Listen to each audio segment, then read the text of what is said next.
ज्या वेळेला आर्ट्सचे कॉमर्स विद्यार्थी असताना आम्ही तुमचं एक व्याख्यान ठेवू, खरंच मला आवडलं आणि या मुलांना सुद्धा आवडलं. आणि आता मी असं सांगेन, हे माझे गुणी मुलं आजपासून घरी पाहुणे जरी आले, स्प्राईट आणि थम्सअप नाही आणणार, कोकम सरबत करणार.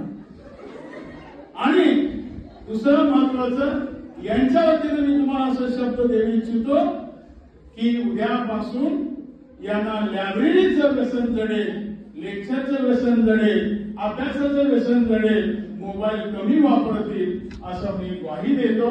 आणि आजच्या